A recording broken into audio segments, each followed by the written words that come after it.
just off a sloping stretch of Gaskins Road. It's definitely a memorable spot.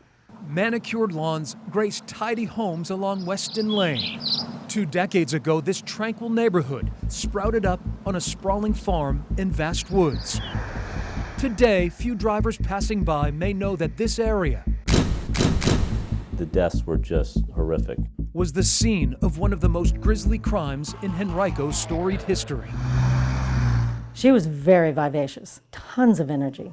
In 1984, Donna Hall, an 18-year-old graduate of Freeman High School, was dating 21-year-old Michael Margaret, He was just nuts about her. a graduate of Tucker High School. Friends say both are madly in love. From the moment they met, done. They were crazy about each other. On the steamy night of Friday, August 17th, the couple of 3 years drive off in Mike's Jeep for 2 days of camping. I didn't see anything really unusual with what led up to that weekend. Donna and Mike stop in a secluded spot crisscrossed with trails popular with teens. It would be a deadly decision. Monday morning, the couple fails to return home. I wasn't really worried. Mike's best friend, Dennis Urich. I remember people were speculating that they may have run off and gotten married. They had been dating for quite a while, for a couple years. But with his older brother's disappearance, Scott Margaret grows concerned. For him not to call or not to show up for work was highly unusual. Missing person reports are filed. It was very nerve-wracking to not know what was going on. We're now going to pan up to the Jeep. 4 days after they were last seen, a dog walker stumbles upon Mike's abandoned Jeep. This is a door. Was found open. Curiosity turns to horror when the man finds 2 bodies nearby. They told us that they had found them. Donna and Mike, victims of an unspeakable crime, stabbed repeatedly, their throats slashed. There appears to be another wound. Homicide investigators and forensics swarm the area. The search for clues continues in an apparent double murder in Henrico County. Mike had put up a fight.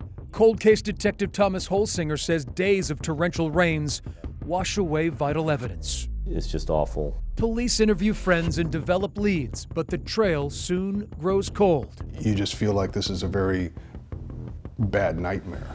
The killings rock the relative quiet of the West End.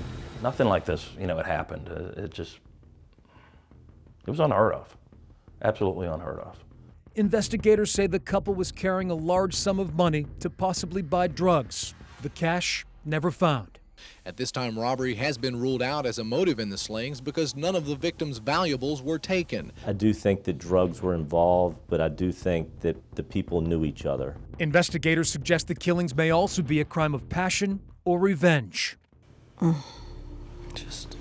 Tracy Reed Leverty, Donna's best friend, says her companions grow suspicious of strangers and each other. It had to be somebody that knew them. I don't know how that could be a random act of violence. I really don't. Hours turn to days, days become weeks, weeks melt into months. It's anger, it's frustration, it's shock. 30 years on, the couple's killer remains on the loose. For Detective Holsinger, this nagging cold case is personal. And so it was a huge deal, continues to be a huge deal, and probably Henrico's biggest unsolved case. The Henrico native graduated from Tucker High with Mike. There's a brown substance on a blue suitcase. We do in this scene have a third blood type that's there, that's not the victim's. DNA testing, virtually non-existent in 1984, may indeed crack the case. This might be our last shot at solving this crime after 30 years. For Scott Margaret, the waiting and not knowing who killed his beloved brother has been heart-wrenching.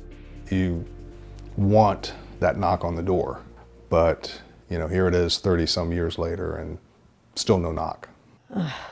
Donna's best friend Tracy questions how someone could carry the weight of snuffing out 2 young lives for so long. Even if it's on your deathbed, come forward. Clean it up, clear it up for everyone who's been left behind. In the years following the murders, Donna's devastated mother moved away, taking her only child's remains with her to West Virginia, not knowing who took her life.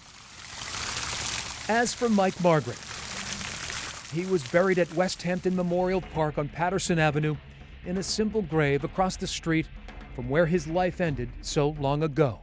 It brings a lot of anger, a lot of anguish. His younger brother Scott will not rest easy till the case is solved. 30 plus years doesn't mean that we will just crawl into our holes and go away. We'll still keep working at it. We'll still keep fighting to find out who did this.